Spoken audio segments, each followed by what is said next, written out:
এই এলাকার গর্ব, সমগ্র বাংলাদেশের হাতে গোনা কয়েকজন দাঈদের মধ্যে অন্যতম আমাদের সবার প্রিয় লুকুলুল মাকান ওয়াজিবুল ইহতারাম মাওলানা আব্দুল্লাহ আল মারুফ সাহেব,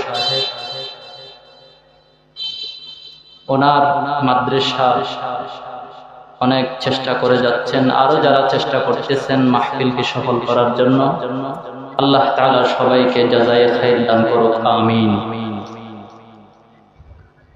আমার বিষয়বস্তু হচ্ছে কোরআনের সাথে সম্পর্ক গড়ার পথ পন্থা। এই বিষয়টা অনেক বেশি গুরুত্বপূর্ণ, কারণ এই কোরআনের সাথে সম্পর্কের মাধ্যমেই আমরা সফল হতে পারব। পক্ষান্তরে কোরআন থেকে যদি আমরা বিচ্ছিন্ন হয়ে যাই, তাহলে আমরা সফলতার পথ থেকে অনেক দূরে সরে যাব। বর্তমান পৃথিবীতে কয় কোটি মানুষ আছে কেউ বলতে পারবেননি? হ্যাঁ, 755 কোটি। আপনাদের সাতকানি এলাকায় কয় লক্ষ আছে? হ্যাঁ,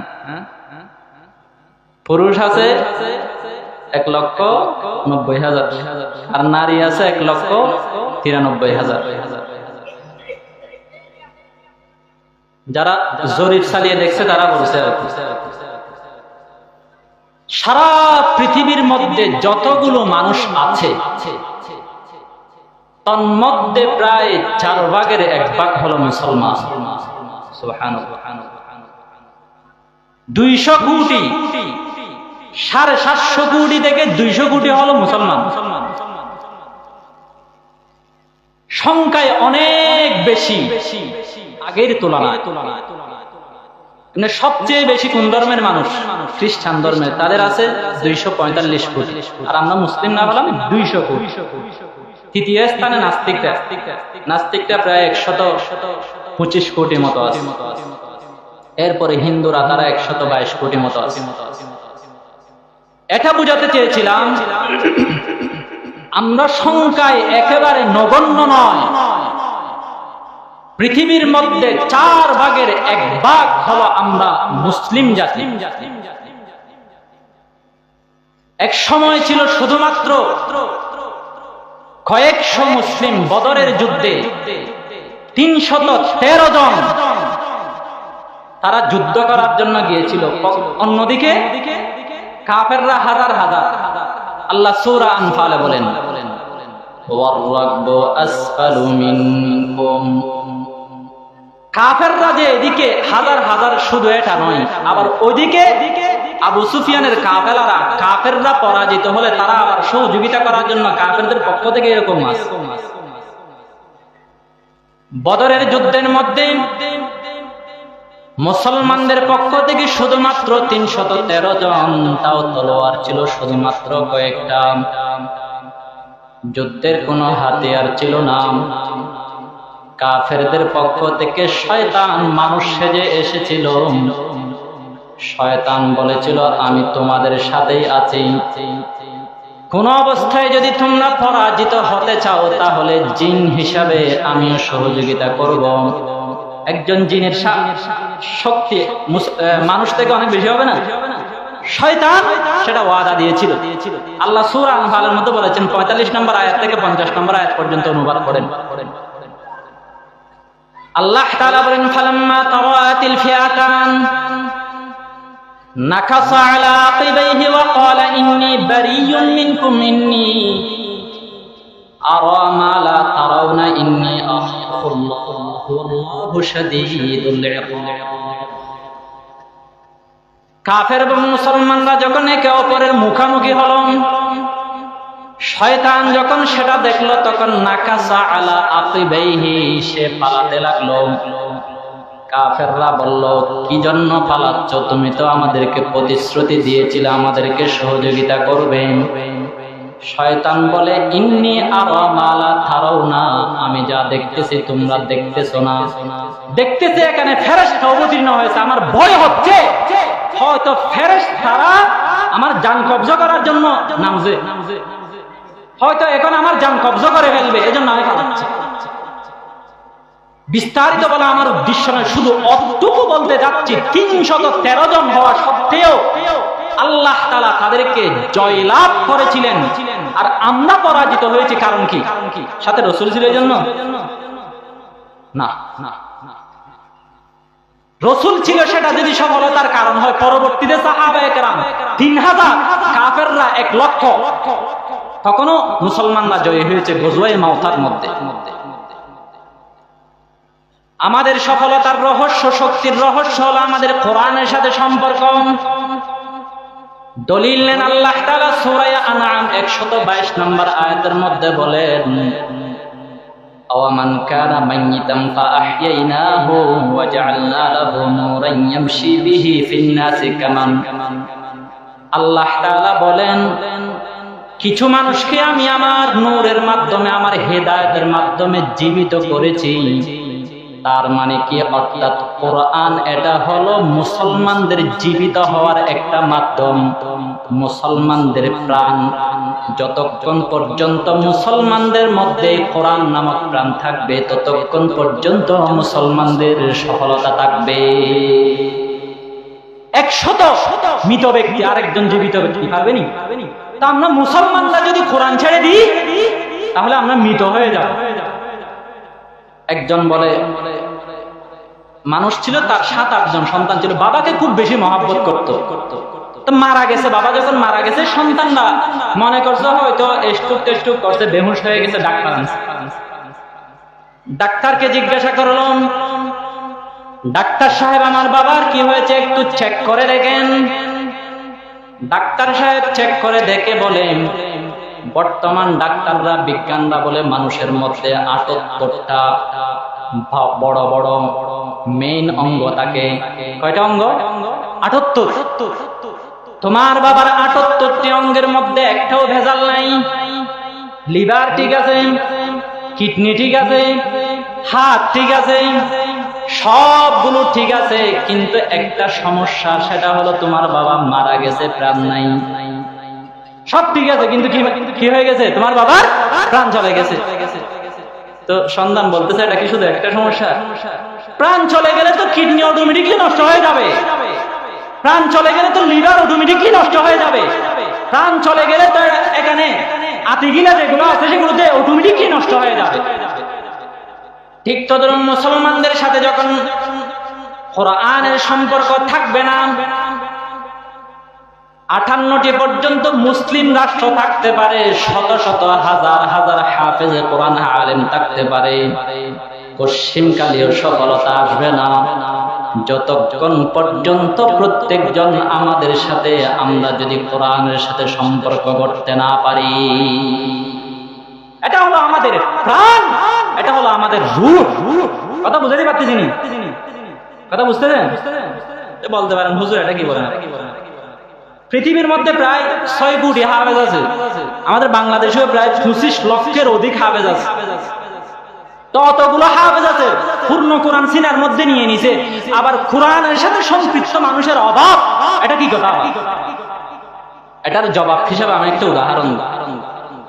একজন মানুষ বিবাহ করছে, মালয়েশিয়ায় থাকে, তো সে বিবাহ করার পর স্ত্রীর সাথে দেখা হয় নাই। 20 বছর পর্যন্ত মোবাইলে কথা হয়েছে, ডেইলি 8 ঘন্টা করে স্ত্রীর সাথে কথা বলছে। 20 বছর পর সন্তান কয়টা হবে? কথা বুঝতেছেন না? 20 বছর পর সন্তান কয়টা হবে? একটাও হবে। কেন? 20 বছর পর্যন্ত কথা বলছে, তারপরে হবে না? 8 ঘন্টা করে সময় দিচ্ছে, তারপরে হবে না? আপনি আপনার স্ত্রীর সাথে যদি কথা বলেন, শুধুমাত্র কথার মধ্যেই যদি সীমাবদ্ধ থাকেন, তাহলে সন্তান পাওয়ার আশা করাটাই বোকামি। সন্তান যদি পেতে চান, তাহলে 4টা ধাপ আপনাকে অতিক্রম করতে হবে। যারা এখনো সন্তান হয় নাই, ভালোভাবে খেয়াল করেন, কয়টা ধাপ অতিক্রম করতে হবে? এটা কোরআনের সাথে সম্পর্ক বোঝাবার জন্য এটা আমি বলতেছি, নেগেটিভ ভাবে কেউ নেবেন না। এক নাম্বার বিবাহ করতে হবে। বিবাহ যদি না করেন তাহলে আপনার সন্তান হবে যার সন্তান। বিবাহ করার পর শুধু বিবাহ করেছেন, আপনার স্ত্রীর সাথে আপনি দূরত্ব বজায় রেখেছেন, হবে না। সহবাস করতে হবে। কয় নম্বর দাও? 2 নম্বর। 3 নম্বর as-sabru ইলাল ইনজাল। সহবাস করেছেন, সন্তানের আশা করেছেন, হবে না। সহবাস করার পর বীর্য সেখানে জরায়ুর মধ্যে পৌঁছাতে হবে। বীর্য যদি বাহিরে নিক্ষেপ করে সন্তান হবে নি? আবার মাইন্ড করতেছেন না তো? বীর্য নিক্ষেপ হতে হবে। এটা হলো 3 নম্বর ধাপ। 4 নম্বর হলো আল-উকুফ হাত্তা ইয়ানসুবাল মানি ফি কুরির রহিম। মেয়ের সাথে যখন আপনি আপনার স্ত্রীর সাথে যখন সহবাস করলেন, আপনার স্ত্রী ততক্ষণ পর্যন্ত স্ত্রী থাকতে হবে, শোয়া থেকে উঠতে পারবে না যতক্ষণে তার আপনার বীর্যটা তার একেবারে এই জরায়ুর গভীরতার মধ্যে না পৌঁছায় ততক্ষণ পর্যন্ত তাকে ধৈর্য ধারণ করে শুয়ে থাকতে হবে। সহবাস করেছেন, বীর্য নিক্ষিপ্ত হয়েছে, শুধুমাত্র শেষ পরিণতির মধ্যে কোন একজন মেয়ে আপনার স্ত্রী যদি সহবাস করার সাথে সাথে যদি উঠে যায়, 10 বছর সহবাস করলেও একটা সন্তান হবে না। 4টা যদি আপনি এই পদক্ষেপ যদি গ্রহণ করেন তাহলে আপনার সন্তান হবে। ঠিক তদ্রূপ আপনি যদি কোরআনের সাথে সম্পর্ক স্থাপন করেন, নিজে যদি আপনার ঈমানটা যদি ফলপ্রসূ আপনি যদি করতে চান, তাহলে 4টা পদক্ষেপ আপনাকে নিতে হবে। 4টা পদক্ষেপ না নিয়ে যদি শুধু একটা নেন, 2টা করেন, 3টা পর্যন্ত করেছেন, 4টা করেন নাই, তাহলে পশ্চিমকালীয় কোরআনের সাথে সম্পর্কের আপনি সেই ফল পাবেন না। 1 নম্বর হলো আত-তাযীমুল কোরআন। কোরআনকে সম্মান করা, এটা হলো প্রথম ধাপ। সফলতা পাওয়ার জন্য, কোরআনের সাথে সম্পর্ক গড়ার জন্য 1 নাম্বার অন্তরের মধ্যে আপনার কোরআনের প্রতি সম্মান থাকতে হবে। 2 নাম্বার আল আমালু বিল কোরআন। কোরআনের সাথে আপনি যতটুকু জানেন আমল করতে হবে, প্রায়োগিক ক্ষেত্রে আসতে হবে। 3 নাম্বার আত-তা'লিম বিমা লা তা'লাম। যতটুকু তুমি জানো না অতটুকু কোরআন থেকে জানার চেষ্টা করতে হবে। 4 নাম্বার হলো আল হেফাজত লিল কোরআন। কোরআনকে হেফাজত করা। আপনার কোরআন মাদ্রাসা মসজিদের মাধ্যমে, আলেমদের মাধ্যমে হেফাজত হয়, তাদেরকে সংরক্ষণ করার দায়িত্বের মধ্যে আপনাকে অংশগ্রহণ করতে হবে। 4টা পদক্ষেপ যদি আপনি নেন তাহলে কোরআনের সাথে সম্পর্ক হবে। এই 4টে বিষয় আমি স্পষ্ট করব ইনশাআল্লাহ। এই 4টে বিষয় যদি বুঝতে পারেন, আমলনামায় কিছু না হলেও আজকের মাহফিল থেকে 4000 রাকাত নফল নামাজের সওয়াব নিয়ে যেতে পারবেন ইনশাআল্লাহ। কারণ ইবনে মাজার 215 নম্বর হাদিসে এসেছে, একটা জ্ঞানের অধ্যায় যদি আপনি শুনেন 1000 রাকাত নফল নামাজের সওয়াব হয়। আমল করেন না করেন এটা পরের ব্যাপার। 1 নাম্বার হলো কোরআনকে সম্মান করা। আল্লাহ তাআলা কোরআনে কারীম সূরা হজ 32 নম্বর আয়াতের মধ্যে বলেন, ওয়া মান ইউআযিম শাআইরাল্লাহি ফাইন্নাহা মিন তাকওয়াল কুলুব। কেউ যদি আল্লাহ তাআলার বিধি বিধান, আল্লাহ তাআলার নিদর্শনগুলোকে যদি সম্মান করেন, তাহলে সেটা তার অন্তর যে পরিষ্কার, এটার প্রমাণ। তাহলে 1 নাম্বার ধাপ হলো কোরআনকে সম্মান করতে হবে। 1 নম্বর ধাপ কি? কোরআনকে, আপনার আলমারির মধ্যে কোরআনটা দুলে মুলে আছে, তাহলে সেটা সম্মান হবে না অপমান হবে? অপমান হবে। অনেকেই সন্তান পাওয়ার জন্য কোরআনের তাবিজ থেকেও মুরগির রক্ত দিয়ে, ছাগলের রক্ত দিয়ে, এগুলো করবেন না। এখানে আরেকটা কথা বলে দিই, কারো সন্তান না হলে একটা আমল করবেন, ইনশাআল্লাহ 90% আমি আপনাকে গ্যারান্টি দিতে পারি সন্তান হবেই হবে ইনশাআল্লাহ। এটা হলো কোরআনে কারীম খুলবেন, সূরা আম্বিয়া 89 নম্বর আয়াত। রব্বি লা তাযরনি ফারদান ওয়া আনতা খায়রুল ওয়ারিসিন। এই আয়াতটা সূরা আম্বিয়া 89 নম্বর আয়াত। এটা যদি আপনি রেগুলার যদি পড়েন, 2-1 সপ্তাহ আপনি আমল করবেন আল্লাহর কাছে, এর অনুবাদ পড়ে পড়ে দোয়া করবেন, ইনশাআল্লাহ নসিব যদি তাকে আপনার সন্তান হওয়ার, ইনশাআল্লাহ সন্তান অবশ্যই হবে। তাবিজ দোয়া নিতে হবে না। কোরআনকে সম্মান করতে হবে। একটা ঘটনা বলি, একজন মেয়ে সন্তান হচ্ছে না, তো সাধুর কাছে গেছে। সাধু বলতেছে একটা কাজ করলে তোমার সন্তান হবে, সেটা হলো তুমি যদি কোরআনের উপর দাঁড়িয়ে যদি গোসল করতে পারো তাহলে তোমার সন্তান হবে। তো সন্তানের কি প্রয়োজন এরকম কোরআনকে অপমান করে, কিন্তু সে রাজি হয়ে গেল। ঘরের মধ্যে এসে এটা আখবারে জাহান পত্রিকায় এসেছে, করাচি থেকে ছাপা, এটা পাকিস্তানের রেফারেন্স ছাড়া বলতেছে না। সে যখন ঘরের মধ্যে এসে শাশুড়ির সাথে পরামর্শ করলো যে গণক বলেছে আমি যদি কোরআনের উপর গোসল করতে পারি তাহলে আমার সন্তান হবে। অথচ নবী করিম সাল্লাল্লাহু আলাইহি ওয়াসাল্লাম বলেছেন, মুসলিম শরীফের হাদিস, মান আতা আররাফান ফাসালাহু ফাসাদ্দাকাহু আম্মা ইয়াকুলুহু লাম ইয়াকবালিল্লাহু লাহু সালাতাহু 40 ইয়াওমান। গণক যদি আপনাকে সুন্দর একটা সিদ্ধান্ত দেয়, গণকের কাছে গেছেন, কিছু নিছেন আপনি গণক থেকে, এবং গণকের কথাকে আপনি সত্য ধারণা করেছেন, তাহলে আপনার নামাজ 40 দিন পর্যন্ত কবুল হবে না। 40 দিন পর্যন্ত আপনার কোনো ইবাদত কবুল হবে না। এখানে গণক তাকে এমন একটা ভয়ঙ্কর পদ্ধতি শিখাই দিল, তুমি যদি কোরআনের উপর গোসল করতে পারো তাহলে তোমার সন্তান হবে। শাশুড়ির সাথে এসে পরামর্শ করলো এটা করা যাবে কিনা। শাশুড়ি বলল, না, খবরদার, কোরআনের সাথে বেয়াদবি করিস না, আমার নাতি লাগবে না। সে একদিন দুপুরের সময় গোসলখানা ভিতর ঢুকে কোরআনের উপর গোসল করা শুরু করলো। শাশুড়ি জানে না, সে খাবারের ঘরের মধ্যে কেন যায় না, খাবারের ঘরের মধ্যে কেন যায় না, পাকঘরের মধ্যে কেন যায় না, এটা চেক করার জন্য বৌমার ঘরের মধ্যে, বৌমার রুমের মধ্যে গেল।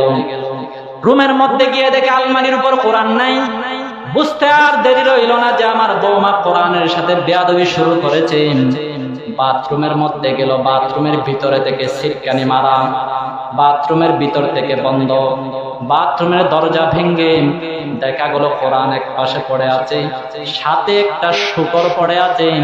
কোরআনের উপর গোসল করার কারণে শূকরে পরিণত হয়েছে। এটা কোনো গল্প নয়, এটা পত্রিকা থেকে বলছি, আমি নাম বলছি তো, আখবারে জাহান, আগের কাহিনী। আর এটা বোঝাতে চাইছিলাম কোরআনের সাথে সামান্যতম বেয়াদবি এটা আল্লাহ তাআলা সহ্য করেন না।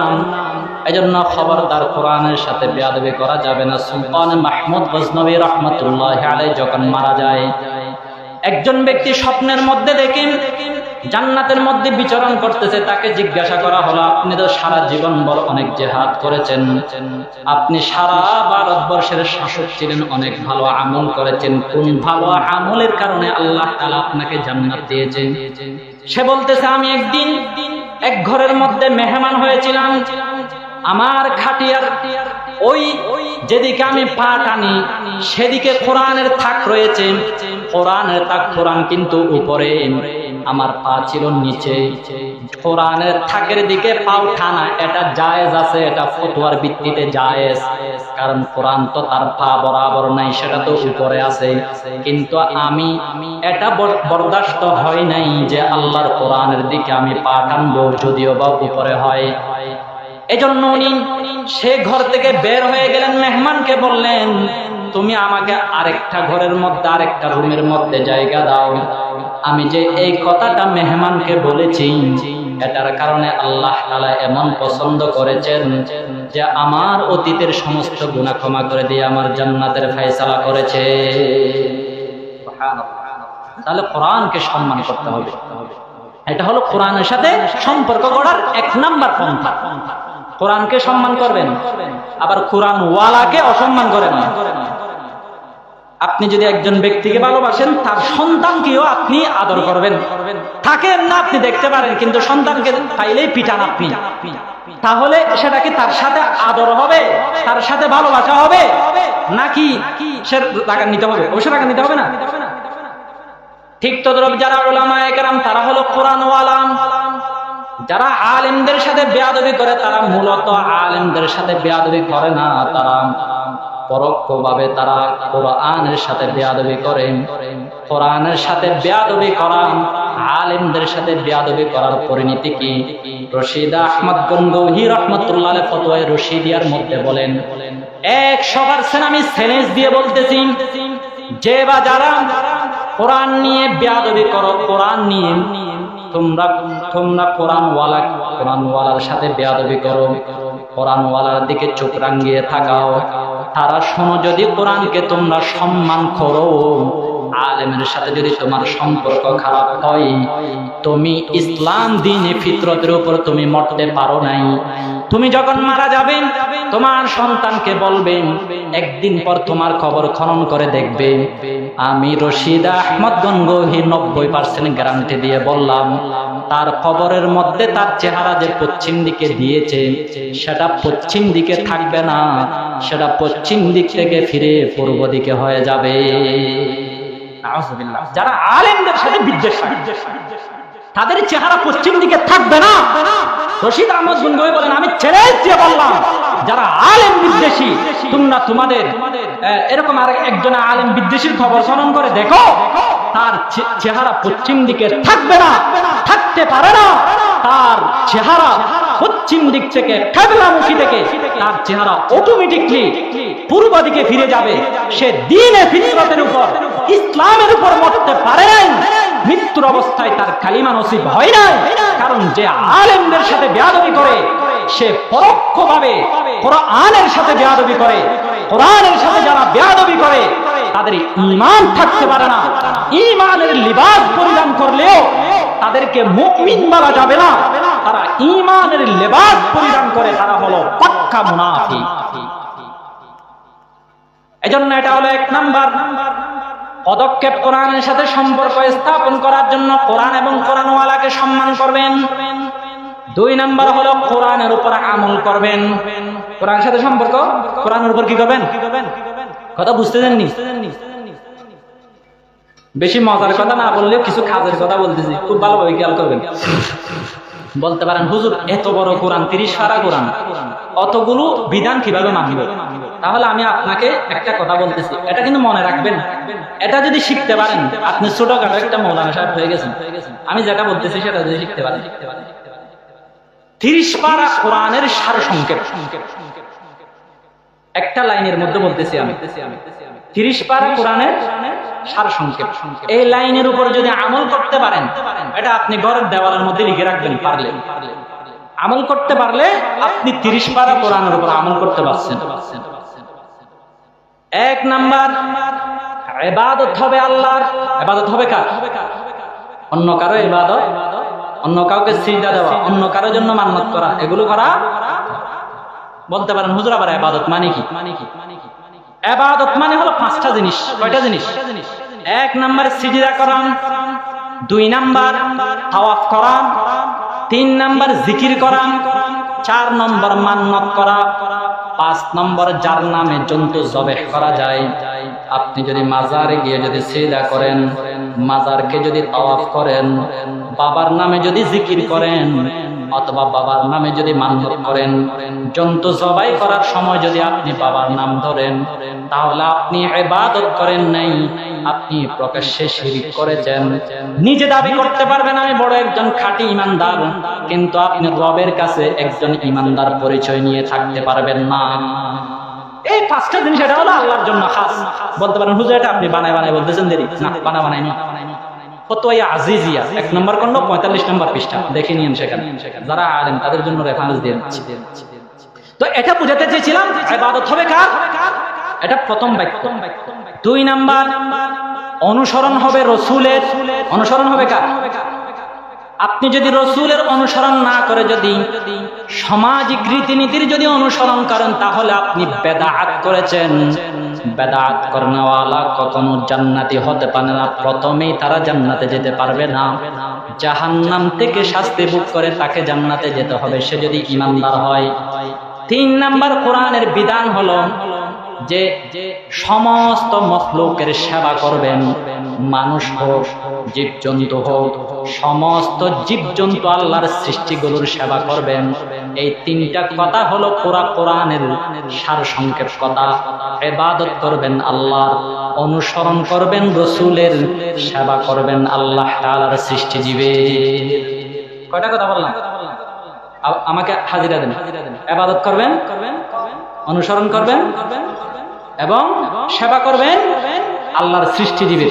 এই তিনটা কথা হলো 30 পারা কোরআনের অনুবাদও, এই তিনটা কথা 30 পারা কোরআনের তাফসীরও। এই তিনটা কথা মনে রাখতে পারছেন মানে আপনি 30 পারা কোরআন বুঝছেন। এই তিনটার বাইরে নেই কোরআনের কোনো বিধান।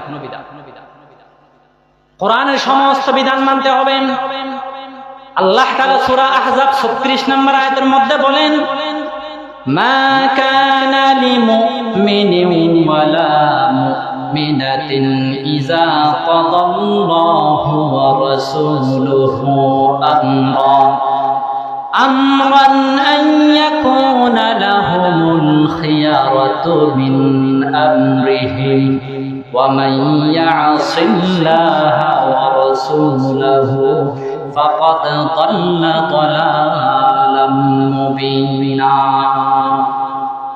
আল্লাহ তাআলা বলেন, আল্লাহ যখন কোনো একটা সিদ্ধান্ত দেয়, রাসূল যখন কোনো একটা সিদ্ধান্ত দেয়, কোন একজন মুমিন পুরুষ, কোন একজন মুমিন নারী সেখানে নিজের স্বাধীনতা খাটাতে পারে না।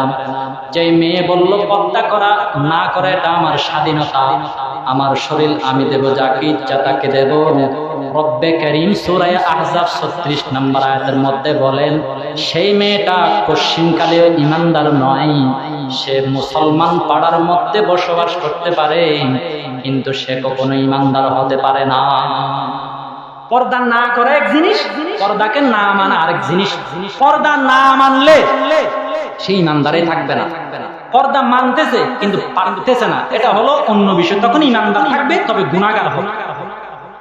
আল্লাহ তাআলা যদি রাসূল যদি কোনো একটা সিদ্ধান্ত দেয় সেটার সামনে মাথা নত করতে হবে, সেটাকে অযৌক্তিক বলা যাবে না, সেটার বিরুদ্ধে যুক্তি খাটানো যাবে না। আপনি যদি করতে না পারেন তওবা করতে হবে, আল্লাহর কাছে গুনাহ ক্ষমা চাইতে হবে, নিজেকে অপরাধী মনে করতে হবে। অপরাধ বোধ ব্যতীত, অপরাধী হওয়ার চিন্তা ভাবনা নিয়ে থাকা ব্যতীত কোনো একজন মানুষ মুমিন হতে পারে না। আল্লাহ এবং আল্লাহর রাসূল কোন একটা সিদ্ধান্ত দিলে এখানে কারো কি চলবে না? স্বাধীনতা চলবে। এখন তো আমরা স্বাধীন জাতি, সবকিছুর মধ্যে স্বাধীনতা তো তালাশ করি, এটা কিন্তু চলবে। সবকিছুর মধ্যে স্বাধীনতা নাই। আল্লাহ যখন বলছে সেখানে আবার কিসের স্বাধীনতা? রব যেটা বলেছে সেটাই হবে, রাসূল যেটা বলেছে সেটাই হবে। এখানে আমার কোনো নিজের কোনো ব্যক্তিগত রায়, ব্যক্তিগত মত সেখানে হতে পারে না। রব যেখানে সিদ্ধান্ত দিয়েছে সেটার সামনেই মাথা নত করতে হবে, তাহলেই তুমি মুমিন, অন্যথায় মুমিন হওয়ার কোনো সুযোগ না। রব যেটা বলেছে সেটার মধ্যে আর কোনো কি নাই, স্বাধীনতা। সূরা আহজাব আয়াত নম্বর 36। আল্লাহ তাআলা আরেক আয়াতের মধ্যে বলেন, ওয়ানুদু আন তিলকুমুল জান্নাতা উরিসতুমুহা বিমা কুনতুম তা'মালুন। যারা জান্নাতে, তারা জান্নাতে যাওয়ার পর আল্লাহ তাআলা আওয়াজ দিবেন, হে জান্নাতবাসীরা, তোমরা এখানে জান্নাতে কি জন্য এসেছো জানোনি? কারণ তোমরা এখানে জান্নাতে এসেছো কারণ তোমাদের জীবনটা কোরআনের উপর তোমরা আমল করতে, কোরআনের উপর আমল করার কারণে আল্লাহ তাআলা তোমাদেরকে জান্নাত দান করেছেন। এই আয়াত থেকে আমরা একথা স্পষ্ট বুঝতে পাই, জান্নাতে যাওয়ার জন্য প্রধানতম কারণ হলো আমল করা। কি করা? আল্লাহর বিধান মানা।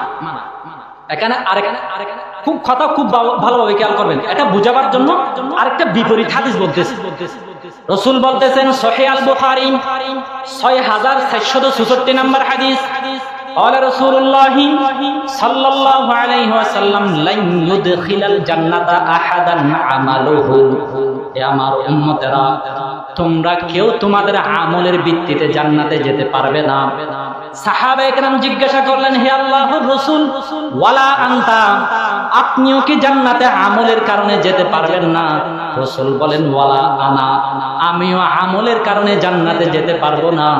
ইল্লা আইয়াতাগাম্মাদানি আল্লাহু বিরহমাতিহি, যতক্ষণ পর্যন্ত আমার রব আমার উপর রহমত করে না। আয়াতে বলছে আমলের কারণে জান্নাতে গেছে, হাদিসে বলতেছে জান্নাতে যাওয়ার মধ্যে আমলের কোনো কাম নাই। তো একটা আরেকটা বিপরীত হয়ে গেল না? কথাটা বুঝাবার জন্য আমি একটা ঘটনা বলতেছি, এটা যদি বুঝতে পারেন আয়াত এবং হাদিস সবগুলো বুঝে যাবেন ইনশাআল্লাহ।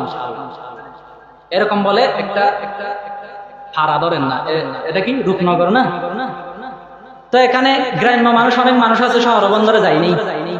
সে যখন পানি চারিদিকে শুকিয়ে যাচ্ছে, এখনো পানি শুকিয়ে যাচ্ছে না, গরমকালে মোটর থেকে পানি উঠানোর সময় এখানে আর মোটরের গুঁড়ায় পানি দিতে হয়। হ্যাঁ, এরকম হচ্ছে না? এখন পাইকের মধ্যে পানি দিতে হয়, টিউবওয়েলের মধ্যে পানি দিতে উঠাবার জন্য। তো এক গ্রাম্য ব্যক্তি মনে মনে ভাবতেছেন বৃষ্টি হচ্ছে না অনেক দিন ধরে, আমাদের এলাকার মধ্যে পানি পাওয়া অনেক কষ্ট হয়ে যাচ্ছে, আমাদের প্রধানমন্ত্রী খাবে কি? শেখ হাসিনা প্রধানমন্ত্রী, সে কি খাবে? পানি কোথায় পাবে? সে তো কট্টর আওয়ামী লীগ, কট্টর কি খুব বেশি সরকারকে মহাব্বত করে আর কি। তো সে মনে মনে চিন্তা করলো যে আমি আমার প্রধানমন্ত্রীর জন্য কি করব। এটা আমি উদাহরণের জন্য বলতেছি, হাদিস বুঝাবার জন্য, আবার কেউ কিছু মনে করিয়েন না, যে আমি এক কলসি পানি নিয়ে রাখবো, প্রধানমন্ত্রীকে গিয়ে দেবো যখন আমাদের এলাকায় পানি শুকাইয়া যাবে। চারিদিক থেকে যখন পানি শুকাইয়া গেল, সে গ্রাম্য মানুষ মাথার উপর নিয়ে তার সে কলসি পানি প্রধানমন্ত্রীকে গিয়ে দিল। প্রধানমন্ত্রী বলতেছেন, তুমি তো একজন গ্রাম্য মানুষ, এখানে আমার জন্য এক কলসি পানি কি জন্য এনেছো? সে বলতেছে, আমি মনে করেছি জাহাপনা আমাদের এলাকার মধ্যে পানি নেই, আমাদের এলাকার মধ্যে যেভাবে পানি নাই সারা দেশের মধ্যে হয়তো পানি থাকবে না, আপনি পিপাসায় মারা যাবেন, আমরা আপনার দল করি, আপনি মারা যাবেন সেটা কখনো সহ্য করতে পারবো না, এজন্য আপনার জন্য এক কলসি পানি তুলে রাখছি, সেটা যখন সব জায়গা থেকে যখন পানি শুকিয়ে গেছে আপনার জন্য নিয়ে এসেছি। তখন সরকার অনেক খুশি হয়ে সে এক কলসি পানি ঢেলে রেখে, সে এক কলসি পানি নির্দিষ্ট ভাবে রেখে সে এক কলসির মধ্যে এক কলসি ভর্তি স্বর্ণ এবং রূপা দিয়ে দিল। তখন সে গ্রাম্য ব্যক্তি বলতেছে, সরকার আপনি তো চালাক মনে করছিলাম, আপনি এরকম বেকুব কেন? আপনি আপনার জন্য আমি এনেছি শুধুমাত্র এক কলসি পানি, এখানে আপনি এক কলসি পানি স্বর্ণ দিচ্ছেন কেন? আমাদের এখানে এক কলসি পানি টাকা দিতে হয় না, তো এগুলো বিক্রি হয় না, আমাদের গ্রামের মধ্যে শহরবন্দরে তো টাকা দিয়ে বিক্রি হয় সেটা শুনেছি, কিন্তু আমাদের এখানে টাকা দিতে হয় না। এমনি আপনার যদি বেশি মন চায় গাড়ি ভাড়াটা দিলে হবে, গাড়ি ভাড়াটা দিলে হবে, এরকম এক কলসি স্বর্ণ দেওয়ার দরকার নেই তো, কারণ এক কলসি পানির দাম তো 5 টাকা 6 টাকা না, আপনি এরকম বেশি স্বর্ণ রূপা দিয়ে ভরে দিচ্ছেন। সরকার প্রধানমন্ত্রী বলতেছে, বেকুব তুই বুঝস নাই, তোকে আমি পানির মূল্য দিই নাই, তুই যে আমাকে ভালোবেসে, আমার দলকে ভালোবেসে, আমার মহাব্বতে তুই এক কলসি পানি নিয়ে রেখেছিস, সেটার মূল্য আমি তোকে দিয়েছি, তোকে আমি এক কলসি পানির বিনিময়ে দিই নাই, বরং এই এক কলসি পানির পেছনে যেটা আমার ভালোবাসা আছে সেটার বিনিময় দিয়েছি। ঠিক তদ্রূপ আপনি যখন আপনার নামাজ নিয়ে যখন রব্বে করিমের সামনে যখন উপস্থিত হবেন, কোরআন তেলাওয়াত নিয়ে যখন উপস্থিত হবেন, আল্লাহ তাআলা আপনাকে জান্নাতের বড় বড় জান্নাত দিবে। তখন আপনি বলবেন, আল্লাহ আমরা তো ইমাম সাহেবকে বেতন দিতাম 5,000, 5 ওয়াক্ত নামাজ পড়াতো, আবার সাথে সাথে মসজিদও পরিষ্কার করতাম না, তো তেমন বেশি বেতন দিতাম না, তো আমি সারা জীবন 5 ওয়াক্ত নামাজ পড়েছি, ঠিক আছে, আপনি অতটুকু বেতন দিলেই তো হয়, এরকম 10 দুনিয়া 70 দুনিয়ার মতো আপনি এত বড় জান্নাত দিলেন কেন? তখন রব্বে করিম বলবেন, হে বেকুব বান্দা, তুই বুঝস নাই, তোকে আমি সে নামাজের বিনিময় দিই নাই, সে নামাজের পিছনে যে আমার ইবাদত আছে, সেই নামাজের পিছনে যে তুই আমার মহব্বত নিয়ে আমাকে সিজদা দিয়েছস, সেই ইবাদতের পিছনে যে তুই আমাকে ভালোবেসেছস, সেই ইবাদতের পিছনে যে আমাকে রব হিসাবে স্বীকৃতি দিয়েছস, সেটার বিনিময় আমি তোকে দিয়েছি, আমলের বিনিময় আমি তোকে দেই না। এবার কথা বুঝছেন? তাহলে জান্নাত এক হিসাবে ধরতে গেলে আমলের বিনিময়, কারণ আমল না হলে তো আল্লাহর রহমত হবে না। আর আরেক হিসাবে ধরতে গেলে এখানে আমলটা সরাসরি কারণ নয়, আমলের পিছনে যেটা রহমত আপনার ভালোবাসা আছে সেটা হলো আসল কারণ। এই হাদিসের মধ্যে এটা বলতে চেয়েছেন যে আমলের কারণে জান্নাতে যেতে পারবে না, মানে অর্থাৎ তোমাদের আমল যথাযথ মূল্য নয়, তোমাদের জান্নাতের জন্য, বরং আমলের পিছনে তোমরা যে রবের ভালোবাসা রেখেছো, আমলের পিছনে আল্লাহর ইবাদতের শিক্ষিত দিয়েছো, আমলের পিছনে রবকে রব বলে শিক্ষিত দিয়েছো, এটার বিনিময়ে রব দিয়েছেন তোমার নামাজ, তোমার ইবাদতের বিনিময় নয়। তবে ইবাদতই যদি না করি তাহলে আল্লাহর রহমত হবে কোন সুতা দিয়ে? সো একটা সুতা লাগবে তো। রহমতে বাহানামি জুয় না বাহামি জুয়, রব রহমত করার জন্য বাহানা চাই, আপনার টাকা আপনার মূল্য চাই না, শুধু বাহানা চাই। আপনি রবকে মহব্বত করে সিজদা দেন, ইবাদত করেন, এই বাহানাটা আল্লাহ তাআলা কবুল করেন, আপনার জন্য জান্নাতের ফয়সালা করে দিবে। তাহলে আল্লাহর রহমত হওয়ার জন্য, আল্লাহর রহমত হওয়ার জন্য কি করতে হবে? আমল করতে হবে। এটা বলছিলাম যে কোরআনের সাথে সম্পর্কের দ্বিতীয় ধাপ হলো আমল করা। কি করা? কোরআনের বিধানের উপর আমল করা। আর সার সংক্ষেপ 30 পারা কোরআনের সার সংক্ষেপ হলো ইবাদত করব আল্লাহর, অনুসরণ করব রাসূলের, এবং সৃষ্টিজীবগুলোর সেবা করব। সেখানে সবগুলো আছে, মা বাবা, আত্মীয় স্বজন, প্রতিবেশী, সেখানে আপনার স্ত্রীও আছে। আবার অনেকে একেবারে দিনদারি ফাটিয়ে স্ত্রীকে মারধর করে, দেখাই যে আমি মা বাবাকে খুব বেশি ভালোবাসি, এটা ভালোবাসা নয়। রাসূল বলতেছেন তিরমিজির হাদিসের মধ্যে, আলা খায়রুকুম খায়রুকুম লিআহলি ওয়া আনা খায়রুকুম লিআহলি, তোমাদের মধ্যে ওই ব্যক্তিটা দিনদার যে ব্যক্তিটা স্ত্রীর সাথে ভালো আচরণ করেন, যে ব্যক্তিটা স্ত্রীর সাথে ভালো আচরণ করবে না সেই ব্যক্তিটা দিনদার হতে পারে না। আমি আমার স্ত্রীর সাথে ভালো আচরণ করি, এজন্য আপনি ইতিহাস পড়েন, নবী করিম সাল্লাল্লাহু আলাইহি ওয়াসাল্লাম কখনো স্ত্রীকে মারধর করেন নাই, মারধর করেন নাই। এমনি রাগ উঠছে, কথা না বলে থাকছে, এটাই শাস্তির জন্য, ওদের জন্য শাস্তির জন্য যথেষ্ট। বিছানা আলাপ করে ফেলবেন, কথা বলবেন না, হয়ে গেছে তো। এখানে আবার মারধরে কি হইল? আবার আমরা মারি কোথায়? এখানে মুখের মধ্যে। এখানে আরেকটা কথা, আমি আয়াতটা ভুলে গেছি, সূরা আনফালের মধ্যে এটা এসেছে, মুখে মারা এবং ফাসার মধ্যে মারা, এই দুইটা স্থানে মারে কাফেরদেরকে ফেরেশতা যখন তাদের জান কবজা করে। মুমিনদেরকে এখানে মুখে মারা নিষেধ, লজ্জাস্থানে মারা নিষেধ। কথা বুঝছেন নি? এই দুইটা জায়গা ব্যতীত মারার প্রয়োজন হলো অন্য স্থানে আপনি হালকা করে মারতে পারেন। খোলাসাতুল ফাতাওয়া কিতাবের মধ্যে এসেছেন, আপনি শরীয়তের বিধান অনুসারে 3টা কারণে আপনি আপনার স্ত্রীকে মারধর করতে পারেন। এই 3টা কারণ ব্যতীত আপনি আপনার স্ত্রীকে মারধর করতে পারবেন না। যদি মারধর করেন তখন জুলুম হয়ে যাবে। একটা হলো নামাজ না পড়ার কারণে আপনি আপনার স্ত্রীকে মারধর করতে পারবেন। 2 নাম্বার, যদি সহবাসের জন্য ডেকেছেন সে যদি অস্বীকার করে তখন আপনি মারধর করতে পারবেন। 3 নাম্বার, মেয়েদের একটা বৈশিষ্ট্য হলো সাজসজ্জা করা, যদি সাজসজ্জা না করে তখন আপনি তাকে মারধর করতে পারবেন। এই 3টা কারণে মারধর করতে পারবেন, অন্য কোনো কারণে মারধর করতে পারবেন না। অন্য কোনো কারণে আপনার যদি রাগ ওঠে তাহলে আপনি বিছানা আলাপ করেন, কথাবার্তা বন্ধ করে দেন। শরীয়ত আপনাকে অনুমতি দিয়েছে শুধুমাত্র এই 3টা কারণে মারার জন্য। নামাজ না পড়লে, সহবাসে অস্বীকৃতি জানালে, আর যদি সাজসজ্জা না করে, এই 3টা কারণে মারা যাবে। 3টা কারণ ব্যতীত যদি আপনি অন্য কারণে মারেন তাহলে এটা জুলুম হয়ে যাবে। আপনি স্বামী হিসাবে যে পার পাবেন সেটা খেয়াল করিয়েন না। কিয়ামতের দিন জররা জররা হিসাব নেওয়া হবে। মা বাবার ব্যাপারে যেমন হিসাব নেওয়া হবে, স্ত্রীর ব্যাপারেও হিসাব নেওয়া হবে, স্বামীর ব্যাপারেও হিসাব নেওয়া হবে, সন্তানের ব্যাপারেও হিসাব নেওয়া হবে। কারো ব্যাপারে আপনাকে জিজ্ঞাসা না করে থাকবেন না, আপনি কারো উপর জুলুম করতে পারবেন না।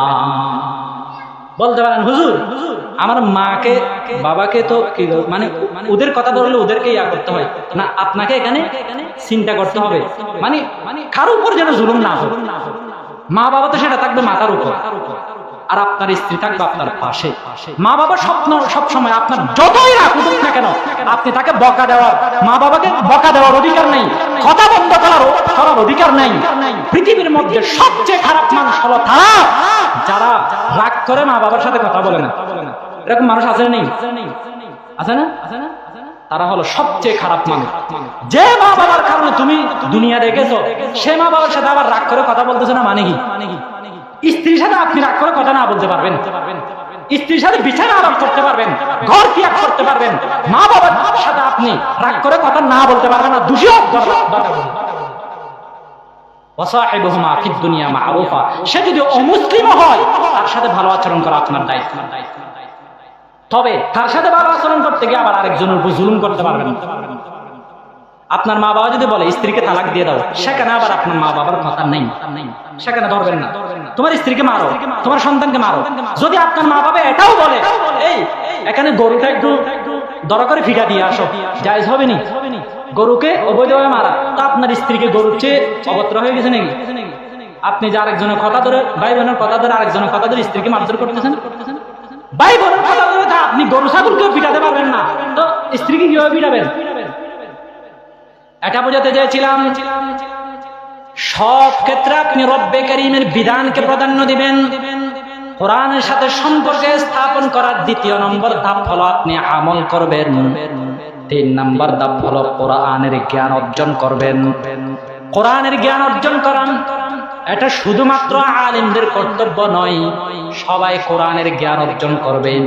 তবে আলেমরা কোরআনের গভীরতা জ্ঞান অর্জন করবে, আর সাধারণ মানুষরা স্বাভাবিক যেগুলো কথা আছে সেগুলো শ্রবণ করবে। ওয়াজ মাহফিলের মাধ্যমে, বিভিন্ন মাধ্যমে কোরআন কি বলতেছে, হাদিস কি বলতেছে সেটা বোঝার চেষ্টা করবে। জ্ঞান সবাইকে অর্জন করতে হবে, তবে সাধারণ মানুষের জন্য হালকা, আর আলেমরা একটু গভীরভাবে জ্ঞান অর্জন করবে। আল্লাহ তাআলা সূরা রুম 6 নম্বর এবং 7 নম্বর আয়াতের মধ্যে বলেন, ওয়ালাকিন্না আকসারান নাসি লা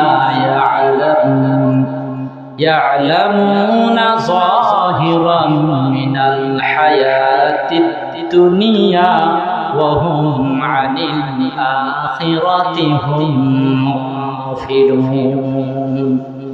পৃথিবীর মধ্যে অধিকাংশ মানুষ মূর্খ। আল্লাহ বলতেছেন পৃথিবীর মধ্যে অধিকাংশ মানুষ মূর্খ। তবে মূর্খ মানি এটা নয় যে তারা দুনিয়ার ব্যাপারে জানে না, দুনিয়ার ব্যাপারে অনেক কিছু জানে।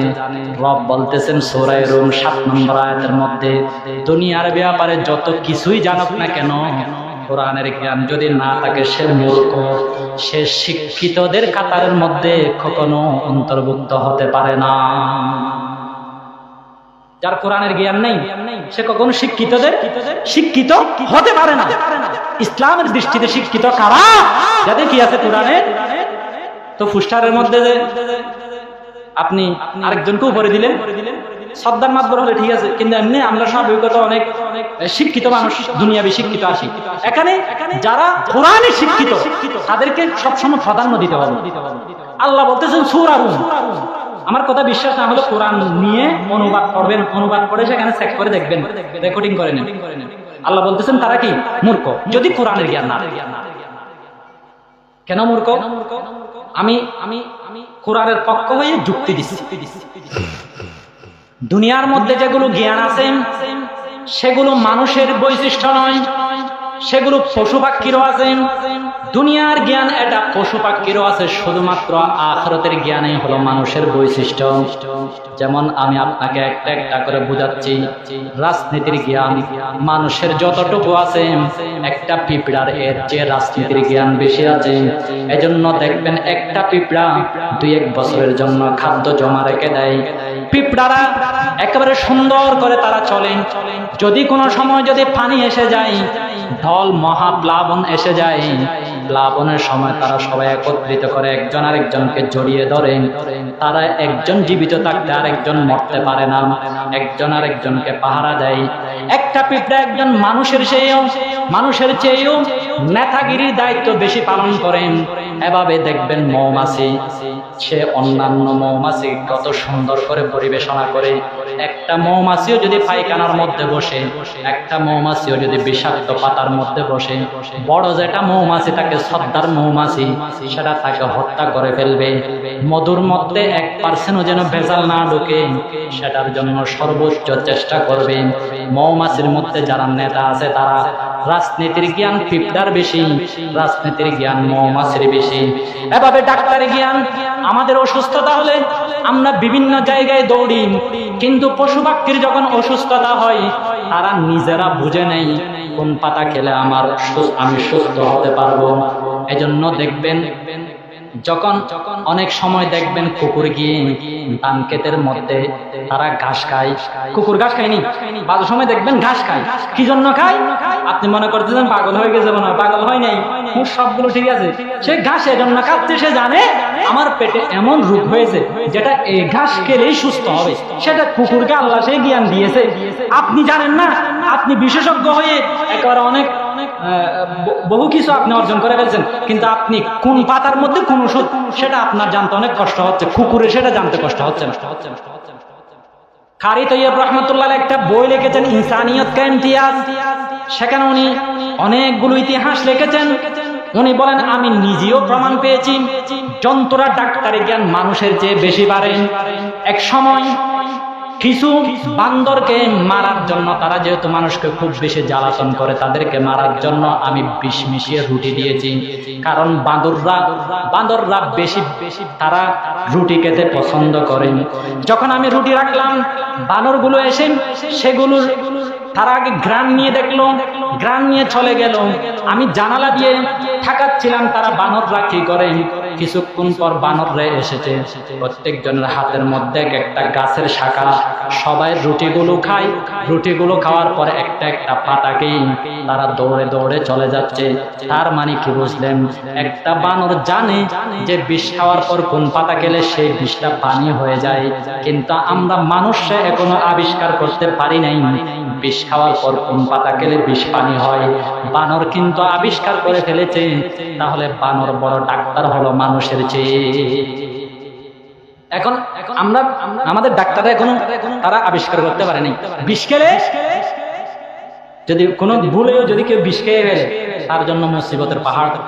ডাক্তারের কাছে গেছেন, ওয়াশ করে, তারপর আরো কি কি কাজে করে, গোবর আছে না, গোবর খাওয়াই দিবে, বমি করার মতো আর কি, বমির ট্যাবলেট দিবে। সে তো এমনিতে রোগ অর্ধেক বের হয়ে যায়, প্রাণ অর্ধেক বের হয়ে যায়। তো ডাক্তাররাও এখনো পর্যন্ত বিষ পানি করার ওষুধ আবিষ্কার করতে পারে নাই। কিন্তু জন্তুরা, অনেক জন্তুরা তাদেরকে বিষ খাওয়াই দিলেও তারা এমন পাতাগুলো তারা চেয়ে তারা নেয় যে তারা জানে কোন পাতা খাওয়ার পর বিষ পানি হয়ে যাবে। তাহলে আমাদের চেয়ে একটা বানর বড় ডাক্তার, একটা বানর বড় বিজ্ঞানী। এই জন্য দেখবেন বিজ্ঞানের যতগুলো থিওরি আছে সবগুলো থিওরি তারা জন্তু থেকে শিখে। জন্তু একটা আরেকটার সাথে কি আচরণ করতেছে সেটা দেখে তারা বিজ্ঞানের থিওরি আবিষ্কার করে। তার মানে যারা বিজ্ঞানী, দুনিয়ার বাস্তবতা নিয়ে গবেষণা করে, তারা হলো জন্তুর ছাত্র। তারা কি মানে জন্তু আমাদের যে আরো অ্যাডভান্স, তারা আরো বেশি জানে সব বিষয়, শুধু কথা বলতে পারে না। এটাই একটা মুরগির বাচ্চা বের হয়েছে, শুধুমাত্র কাক আসছে, সে বুঝছে আমার দুশ্মন আসছে, সাথে সাথে মায়ের বুকের মধ্যে চলে গেছে। কিন্তু একটা যখন গরু আসছে তখন সে তার স্বাভাবিক অবস্থার মধ্যে, আজ মাত্র 1 ঘন্টা আগে ডিম থেকে বের হলো, সে কিন্তু বুঝে ফেলেছে কোনটা দুশ্মন কোনটা দুস্থ। কিন্তু আমরা মানুষ 80 বছর হয়ে যাই, কোনটা দুস্থ কোনটা দুশ্মন জানতে পারি না। যাকে বন্ধু ভেবেছি সেই এক সময় আমার প্রাণ নিয়ে চলে যায়, যাকে বন্ধু ভেবেছি সে আমাকে এক সময় ধ্বংস করে দেয়।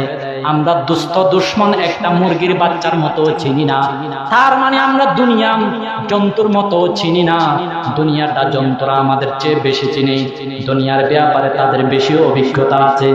আমাদের বৈশিষ্ট্য হবে কোরআনের শিক্ষা, আমাদের বৈশিষ্ট্য হবে আখিরাতের শিক্ষা। আল্লাহ তাআলা আমাদেরকে বানিয়েছেন আখিরাত শিখার জন্য, আমাদেরকে বানিয়েছেন আল্লাহকে চেনার জন্য, রাসূলকে চেনার জন্য। হে বান্দা, তুমি দুনিয়া নিয়ে পড়ে রয়েছো, তুমি তুমি আখিরাতের জ্ঞান তুমি অর্জন করো নাই, তাহলে তোমার মতো পোড়া কপাল আর কেউ নাই। তুমি অতগুলো সময় তুমি অনার্স পড়ার মধ্যে, মাস্টার্স পাস করার মধ্যে দিতে পেরেছো, কিন্তু কোরআনের একটা অনুবাদ শুরু থেকে শেষ পর্যন্ত পড়ার তোমার সুযোগ হয় নাই। তোমার চেয়ে পড়া কপাল আর কোন মুসলমান হতে পারে? কোরআনের জ্ঞান এটা হলো মানুষের বৈশিষ্ট্য, এটা অবশ্যই কি করতে হবে? অর্জন। আমি কয়েকটা বিরক্ত লাগতেছে না তো? বিরক্ত লাগতেছে? বলে দিচ্ছি কোথায় কোথায় থেকে জ্ঞান অর্জন করবেন। সংক্ষেপে আমি একটা সূচি এঁকে দিচ্ছি। আল্লাহকে চেনার জন্য সূরা ইয়াসিনের অনুবাদ পড়বেন। তাওহীদ চেনার জন্য কিসের অনুবাদ? সূরা ইয়াসিন। বুঝবেন, পড়ে দেখিয়ে আপনি। সংক্ষেপে যদি আপনি পড়তে চান কুল হুয়াল্লাহু আহাদ, এটার অনুবাদ পড়বেন। কিয়ামত সম্পর্কে জানার জন্য আম্মা ইয়াতাসাআলুন যেটা সূরা আছে সেটার অনুবাদ পড়বেন। জান্নাত জাহান্নাম সম্পর্কে জানার জন্য সূরা ওয়াকিয়ার অনুবাদ পড়বেন।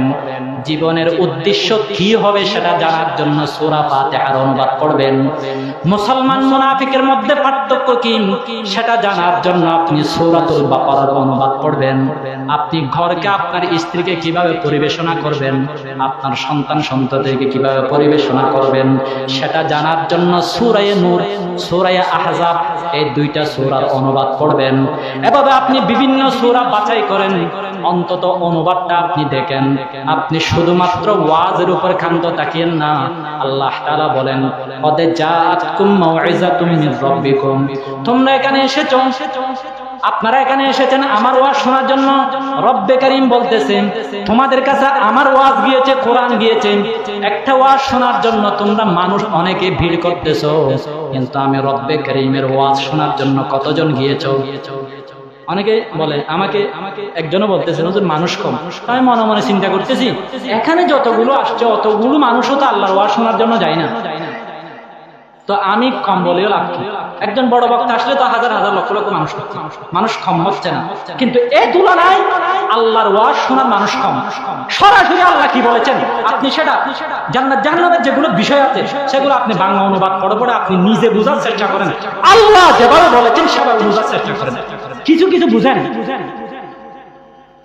মাসালার আয়াত হলো একেবারে কম, 500 আয়াত, আর বাকি সবগুলো আয়াত জান্নাত জাহান্নাম ঈমান কুফর যেগুলো সবাই বুঝে। এজন্য কোরআন সম্পর্কে কিছু চিন্তা করেন। ওই কিছুদিন আগে একজন ডাক্তার ইসলাম গ্রহণ করলো, জিজ্ঞাসা করা হলো তুমি কেন ইসলাম গ্রহণ করেছো? সে বলতেছে আমি কোরআন খুললাম, সাথে সাথে একটা আয়াত আমার চোখে পড়লো, সূরা ইনসান 2 নম্বর আয়াত। আল্লাহ বলেন ফাজআলাহু সামিআন বাসীরা, আল্লাহ তাআলা মানুষকে সৃষ্টি করেছেন, কান তৈরি করেছেন, অতঃপর চোখ তৈরি করেছেন। কান তৈরি করেছেন, অতঃপর কি? কানের কথা আগে নাকি চোখের কথা আগে? কথা বুঝতেছেন? কানের কথা আগে না চোখের কথা আগে? তো ডাক্তার সে গবেষণা করলো, দেখতেছে মায়ের পেটের মধ্যে ঠিক ওই কান আগে হয়, অতঃপর পরবর্তীতে গিয়ে চোখ হয়। সে বলতেছে এটা যদি মুহাম্মদের বাণী হয়, সে কিভাবে বুঝলো কান আগে হয় চোখ পরে হয়? তখন তো এখানে আলট্রাসোনোগ্রাফি বলে না এটাকে, পেটের ভিতর কি হয়েছে সেটা দেখার জন্য তো কোনো মেশিনে ছিল না। তো সে কিভাবে জানলো কান আগে হয় চোখ পরে হয়? সেটা তো অবশ্যই এটা রব্বে কারীমের বাণী হবে। মুহাম্মদ যদি এই কথা বলতো, বানিয়ে বানিয়ে কথা বলতো, তাহলে সে কখনো সে বলতে পারতো না কান আগে হয় চোখ পরে হয়। সে সাথে সাথে কালিমা পড়ে ইসলাম গ্রহণ করে। সে যদি 100টা ওয়াজ শুনতো কাজ হতো নি। সেখানে আরো মারামারি দেখলে, মৌলানা সাহেবদের মারামারি দেখলে, ইসলাম হওয়ার মুসলমান হওয়ার একটুখানি কি মন্তন থাকলেও সেটা থেকে সে ফিরে এসে যায়। তো কোরআন পড়লে সরাসরি হেদায়েতের জন্য যথেষ্ট। আল্লাহ বলেন যালিকাল কিতাবু লা রাইবা ফীহি হুদাল লিল মুত্তাকিন, এই কোরআনের মধ্যে কোনো সন্দেহ নেই। এই কোরআনটা হলো যারা মুত্তাকি হতে চায়, যারা ঈমানের উপর মজবুত হতে চায় তাদের জন্য হেদায়েত। আপনি ওয়াজ শুনেন, আপনি সবগুলো শুনেন, এটার জন্য আপনাকে বলতেছি। কিন্তু সাথে সাথে আপনি বেশি বেশি করে কোরআন তেলাওয়াত করেন, কোরআন বোঝার চেষ্টা করেন।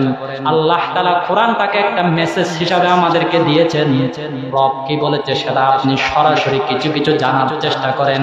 এটা হবে আপনার ঈমানি দায়িত্ব, এটা হবে আপনার একজন সাধারণ মানুষ হিসাবে কোরআনের শিক্ষা।